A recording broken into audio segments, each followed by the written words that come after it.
Today I am doing a brow lamination on myself, and pretty much this is a video from the beginning to the end. So first I'm going to start off by gluing down my brows with a water soluble glue. Pretty much it makes the hair go in the direction you want it to go in. Not everyone needs this process to do a lamination, and majority of the time actually when I do it on anyone else and now myself, I do not use it. But this was my first lamination of myself, and I did notice that some of my eyebrow hairs were going in a direction I didn't want them to go. So I used it to make sure that they went down.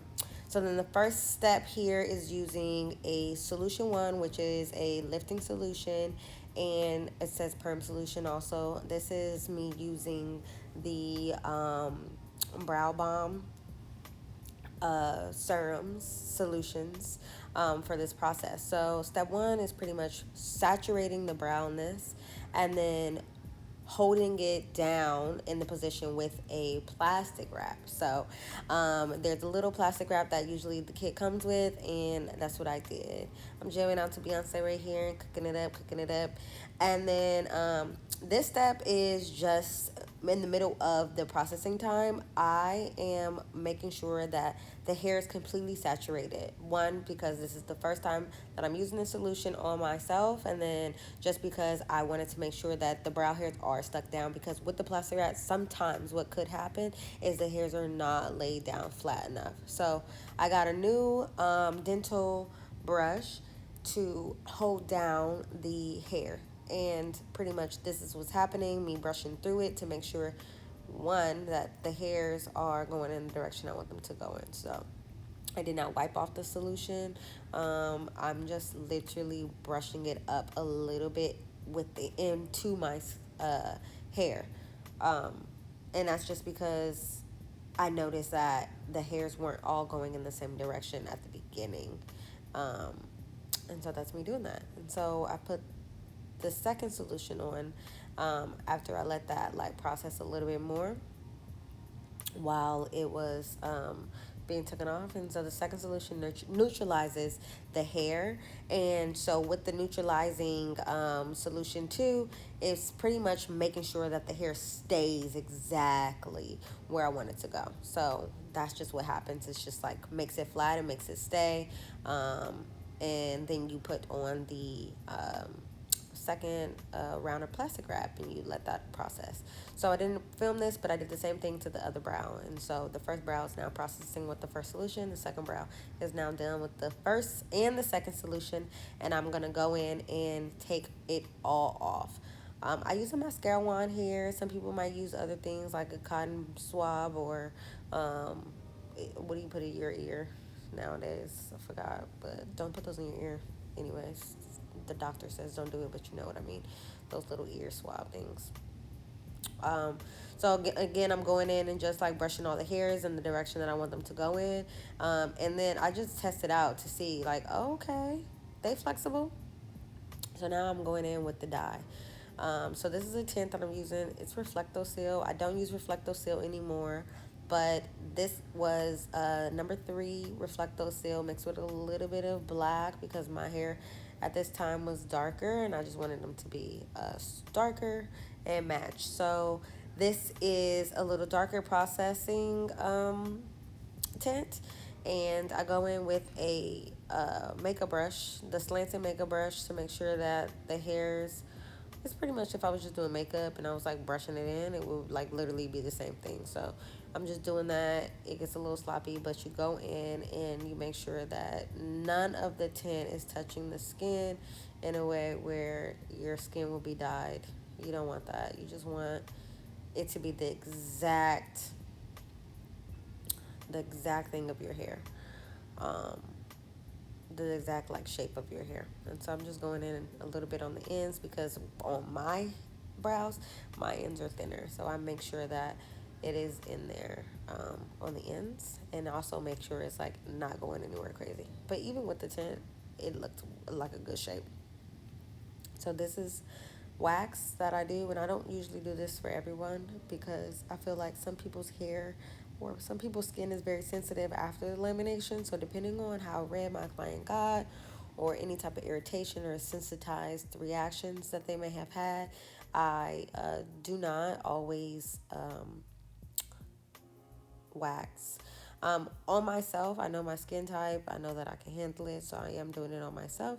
So here's me doing the first pull of the lower brow waxing. You know, excuse my nails, baby.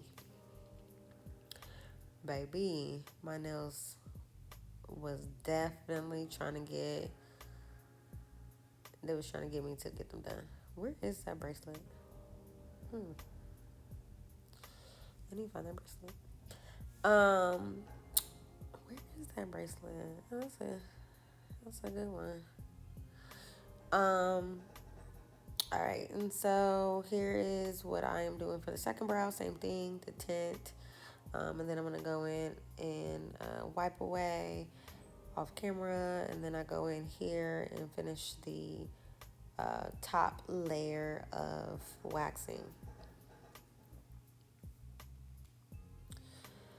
Hopefully, I can put on some good music. I was jamming out to the Renaissance album. I feel like this time that I recorded this was really around the time that Beyonce was releasing her tickets to the Renaissance album, and I was like waiting for them to go on sale in LA because I was like, I have to.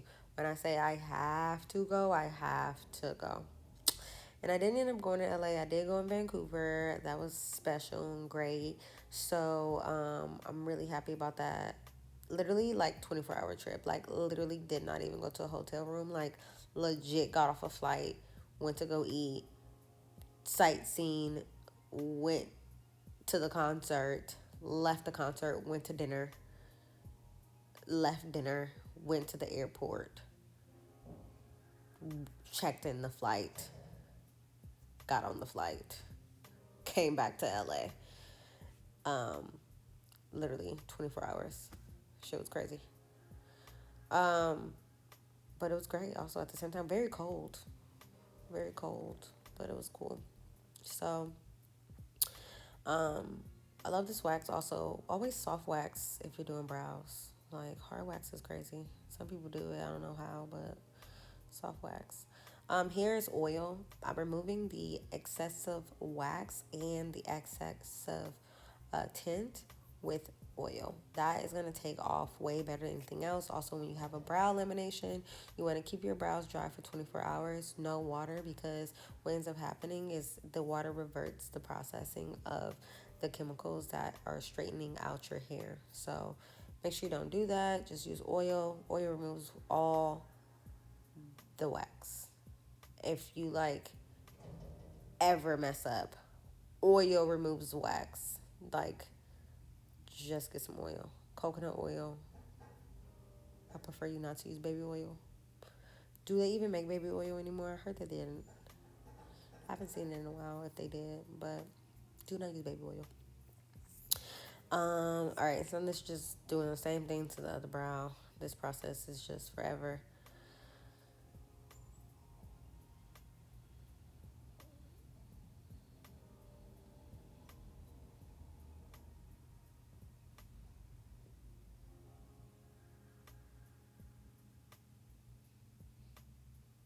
Also, use precision.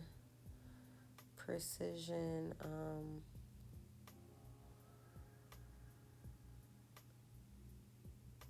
Bless me.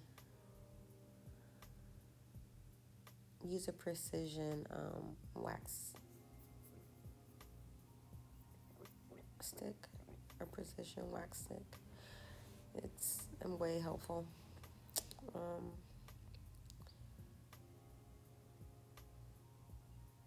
and don't double dip. Down double dip, baby. So yeah, get the ends.